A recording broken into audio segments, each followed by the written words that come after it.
అదే చూస్తున్నా. చూస్తారా బాగా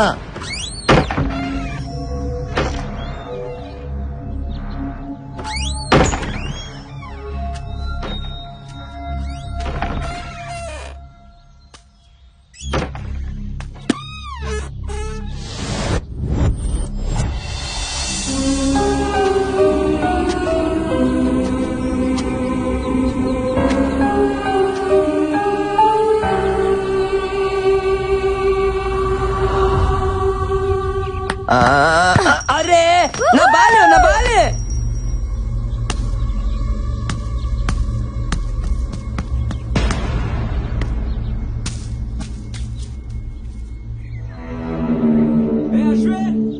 అశ్విన్ బాల్.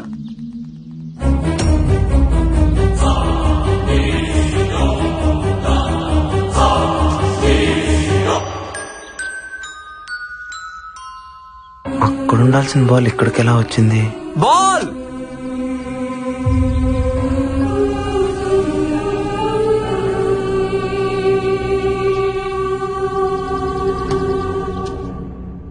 ఆ బంతి ఎలా వచ్చింది డైరెక్టర్? ఆత్మలకు మాత్రం ఆడుకోవాలని ఉండదా? దెయ్యాలు క్రికెట్ కూడా ఆడతాయా? మొన్న వరల్డ్ కప్ మ్యాచ్ లో బెట్టింగులు కూడా వేసినాయి తెలుసా? What are you talking? ఇంకోసారి టాకింగ్ టాకింగ్ అన్నమాట దెయ్యాలతో డేటింగ్ చేపిస్తాను నీ అయ్యా. అలా అన్నావు బాగుంది. సినిమా చూపుతా మామా నీకు సినిమా చూపుతా మామా సిను సినుకి నీతో సిడి కుటిత మామా మామ సినిమా చూపుతా మామా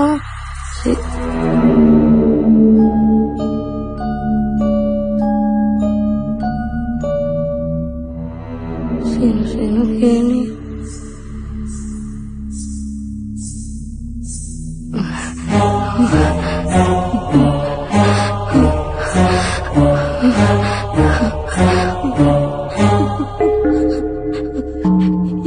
ఎవరు?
సినిమా చూపిస్తా బామా నీకు సినిమా చూపిస్తా బామా అందుకే ఈ ఆడపత్రుల రియాలిటీ షోకు రావద్దనేదే శివుడా. రే బొక్కల బాద్షా ఇక్కడి నుంచి వెళ్ళకపోతే నీ బొక్కలని ఇరగదీసావేరా? నువ్వు నా పంచు మీద అంచు కూడా పీకలేవే సీను సీనుకి నీతో సీటీ కొట్టిస్తా బామా.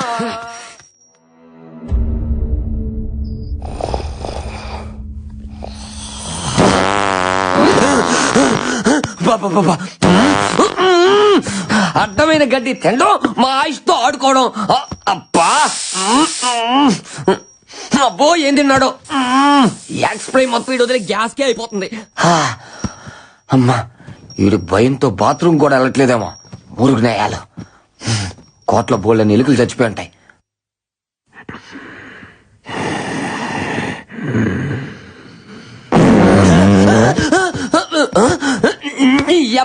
దెయ్యం ఈ కోట్లో లేదా, అది సీట్ లో ఉంది.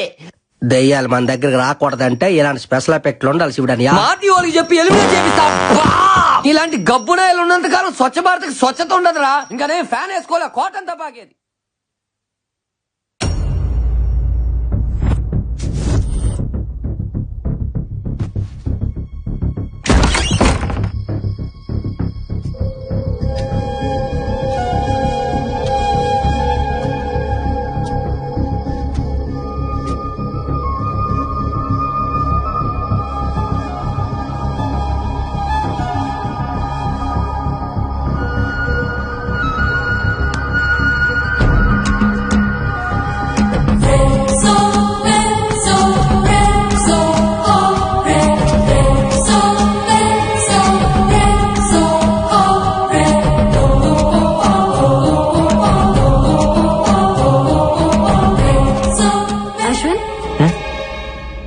గీ టైంలో ఇక్కడేం చేస్తున్నావు? ఇక్కడ ఏదో ఉంది బాలా. మార్నింగ్ మనం క్రికెట్ ఆడుతున్నప్పుడు బాల్ వచ్చి అక్కడ ఆగింది. బట్ తర్వాత ఆ బాల్ దాని అంతటా అదే నా వైపుకి వచ్చింది. అది ఎలా వచ్చిందో అర్థం కావట్లేదు. మేబీ గాలికి వచ్చిండొచ్చుగా. ఎస్, గాలే. ఆ గాలి ఏ గాలి అని చూస్తున్నా. నీ మాటల్ని అర్థం చేసుకున్నాడు చాలా కష్టం అశ్విన్. అయినా నువ్వెప్పుడు ఎందుకు అదోలా ఉంటావు? ఏంటి? నేను చూసినప్పటి నుంచి అట్లాగే ఉన్నావు. ఇక్కడ రావడానికి నీకు కేవలం డబ్బులు ఒకటే ఇష్యూ కాదు, ఇంకేదో ఉంది. నీ కళ్ళలో చూసినప్పుడల్లా వాటి వెనక ఏదో కథ ఉందనిపిస్తుంది. చెప్పొచ్చుగా. ఎందుకు చెప్పాలి? సరే చెప్పకు. నాకు అన్నయ్య ఉన్నాడు, doctor Karthik.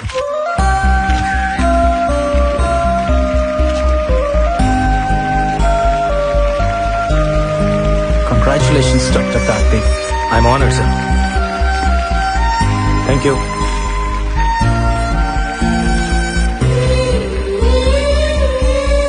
Thank you sir, yeah. మీరు ప్రారంభించిన ఆర్గాన్ రెవల్యూషన్ నేటికి 150 మైలురాలు దాటింది. ఖరీదైన ఆర్గాన్స్ ని కూడా ఫ్రీగా ట్రాన్స్ప్లాంటేషన్ చేస్తున్నారు. ఇది మీ ఆశయం అనుకోవచ్చా?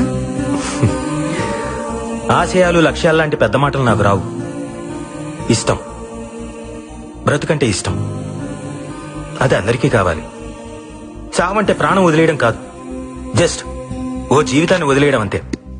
మన పెద్దవాళ్ళు చెప్తుంటారు కదా, మనం షర్టు మార్చుకున్నట్టు మన ప్రాణం ఈ శరీరాన్ని మార్చుకుంటుంది అని. అవయవదానం కూడా అలాంటిదే. నీ గుండె నీతో ఆగిపోకూడదు, నీ ప్రాణం నీతోనే పోకూడదు. ఓ మనిషి నుంచి మరో మనిషికి, ఓ కంటి నుంచి మరో కంటికి వెలుగునిస్తూనే ఉండాలి, బ్రతుకునిస్తూనే ఉండాలి. బ్రతుకు కంటే చావు ఎప్పుడూ చిన్నదే. బతకాలి అని బతుకనుకుంటే చావును చంపడం పెద్ద కష్టమేం కాదు. పుట్టుకెలాగో మన చేతుల్లో లేదు, కనీసం చావునన్నా మన చేతుల్లోకి తీసుకుందాం. ప్రాణం పోయిన తర్వాత కూడా బ్రతుకుందాం.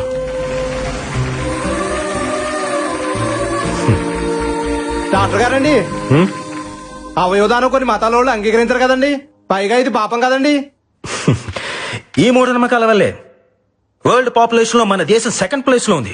ఆర్గన్ డొనేషన్ లో మాత్రం లాస్ట్ ప్లేస్ లో ఉంది.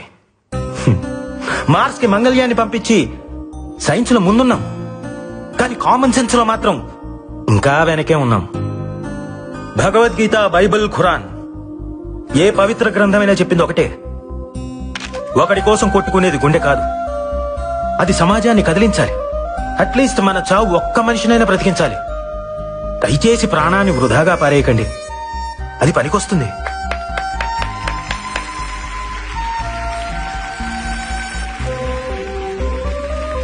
ఆర్గాన్ ట్రాన్స్ప్లాంటేషన్ గురించి సైన్స్ ఈరోజు చెప్తోంది, కానీ మన పురాణాలు ఇప్పుడే చెప్పాయి. ఒక పావురం ప్రాణం కాపాడడం కోసం శిబి చక్రవర్తి తన తొడను కోసి తూకం వేశాడు.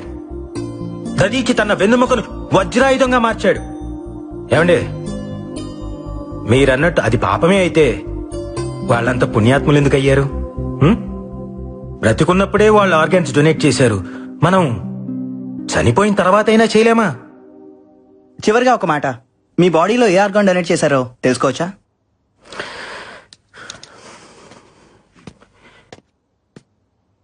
ఈ బాడీని డొనేట్ చేశాను.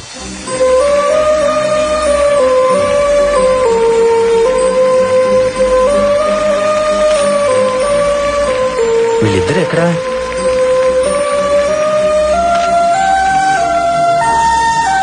అరే, ఎక్కడికి వెళ్ళారమ్మా? ఈ రోజు నుంచి ఆమె ఆర్గాన్ డోనర్ అన్నయ్య. నేను కూడా. గుడ్ జాబ్ రా.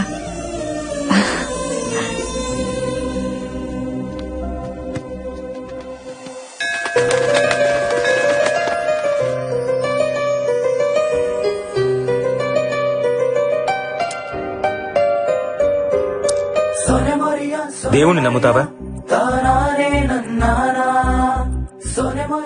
నీకిదిమ్మని ఆ దేవుడు నన్ను పంపించాడు. మా అన్నయ్య చనిపోయాడన్న వార్త విన్నాను.